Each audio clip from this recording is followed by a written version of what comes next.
السلام علیکم. میں سم راشد کی ادبی دنیا میں ہم آپ کا استقبال کرتے ہیں.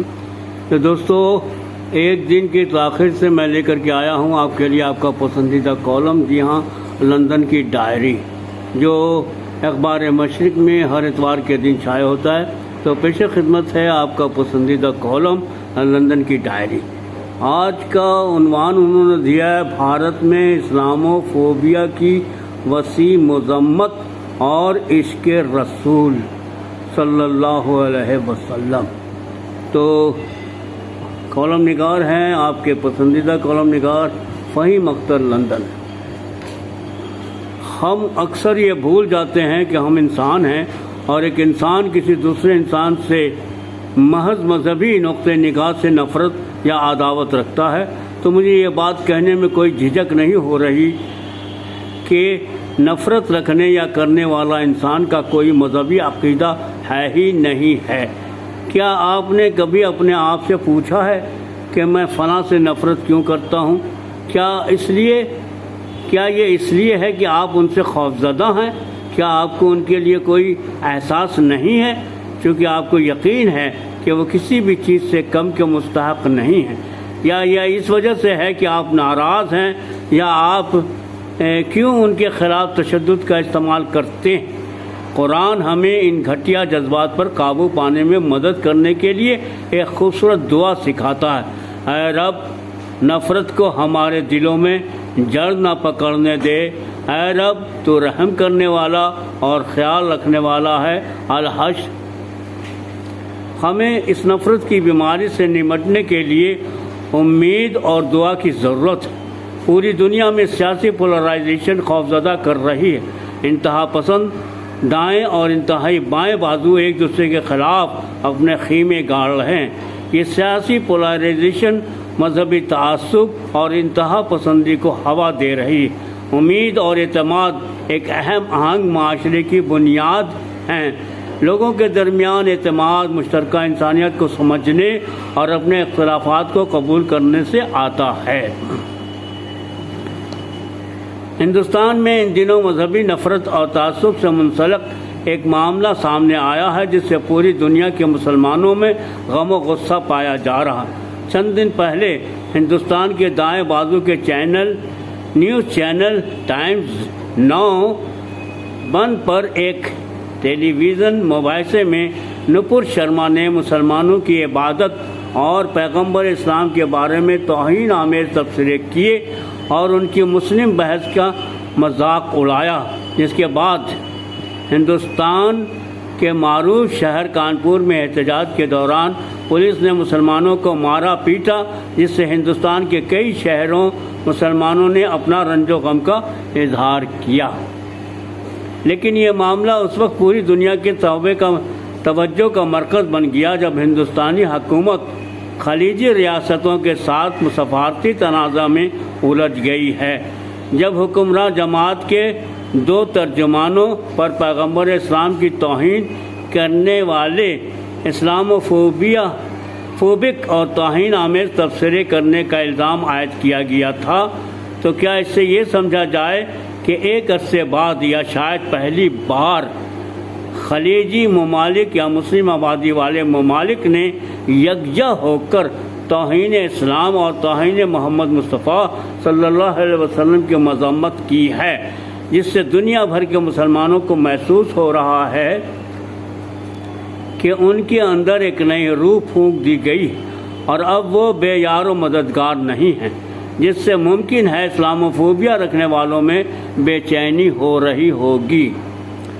اس کے بعد حکمراں بھارتیہ جنتا پارٹی BJP نے اپنے قومی ترجمان نپور شرما کو معطل کر دیا اور دہلی میڈیا کے سربراہ نوین کمار جندال کے تبصرے مشرق وسطیٰ میں وائرل ہونے کے بعد انہیں بھی نکال دیا گیا.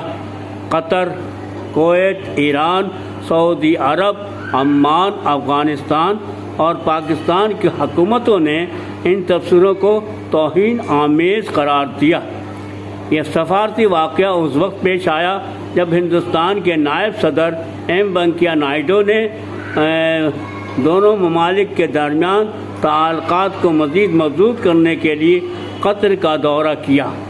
تاہم وہیں نپور شرما اور جندال کو نکالنے کے فیصلے کو بی جے پی کے کچھ حامیوں کے غصے کا سامنا کرنا پڑا، جنہوں نے اس فیصلے کو بزدلانہ قرار دیا۔ اس دوران ایک ویڈیو آن لائن گردش کرتی ہوئی پائی گئی، جس میں عسکریت پسند ہندوتوا رہنما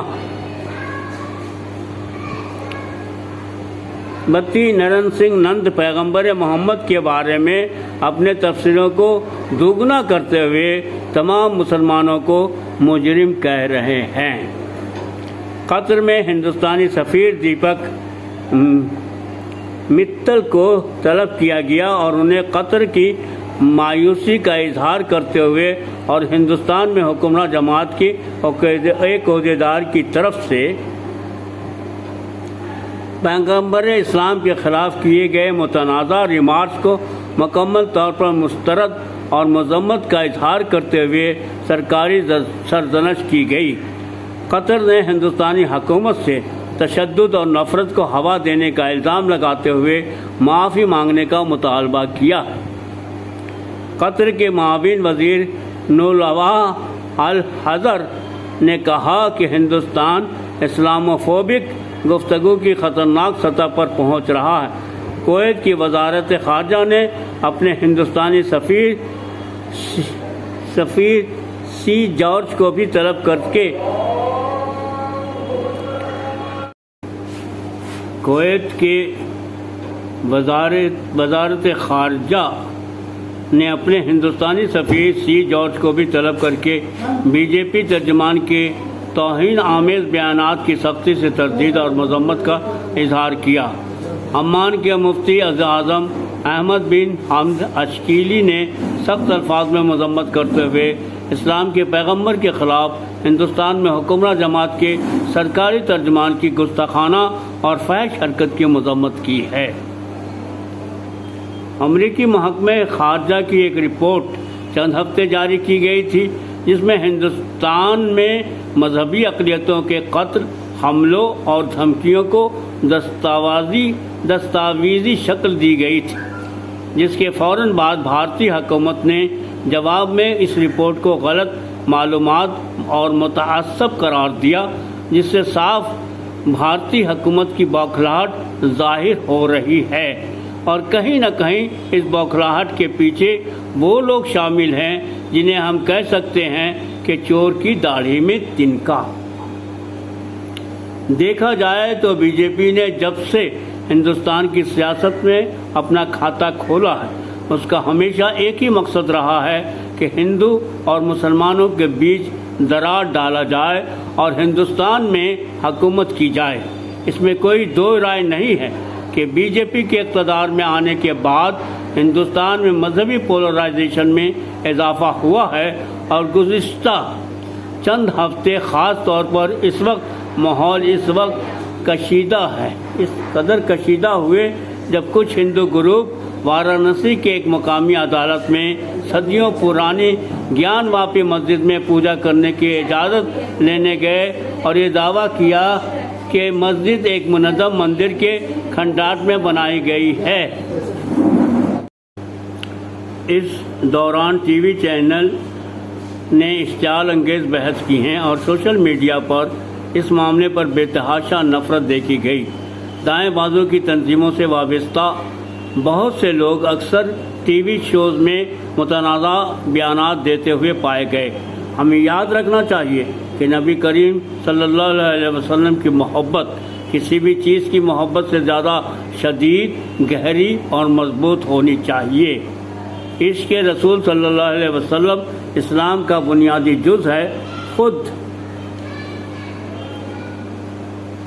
رسول صلی اللہ علیہ وسلم نے اعلان فرمایا، تم میں سے کوئی اس وقت تک مومن نہیں ہو سکتا جب تک میں تم پر تمہارے والدین، اولاد اور باقی انسانیت سے زیادہ عزیز نہ ہو جاؤں۔ بخاری۔ علامہ اقبال نے اسلام سے اپنی محبت اور فہم کو عشق رسول سے منسوب کیا۔ انہوں نے کہا، مغربی دنیا نے مجھے بالکل متاثر نہیں کیا، میری آنکھیں مدینہ کی خاک سے بھر گئیں۔ ان کا عقیدہ تھا کہ عشق رسول صلی اللہ علیہ وسلم وہ توانائی بخشتا ہے جو اہل ایمان کو صراط مستقیم پر گامزن کرتا ہے، معاشرے کے برے اثرات، انا کے قریب اور شیطان کے پھندوں سے بچاتا ہے۔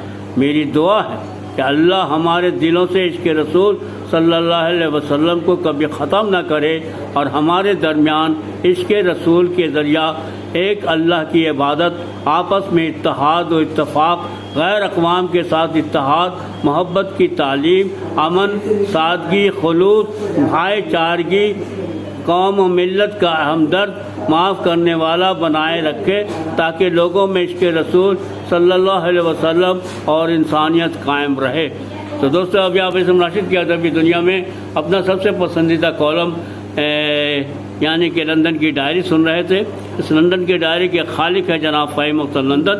میں امید کرتا ہوں کہ آپ کو آج کا یہ کالم بھی یقیناً پسند آیا ہوگا، اور پسند آیا تو ضرور سے ضرور لائک کیجیے گا، شیئر کیجیے گا، کمنٹ کیجیے گا۔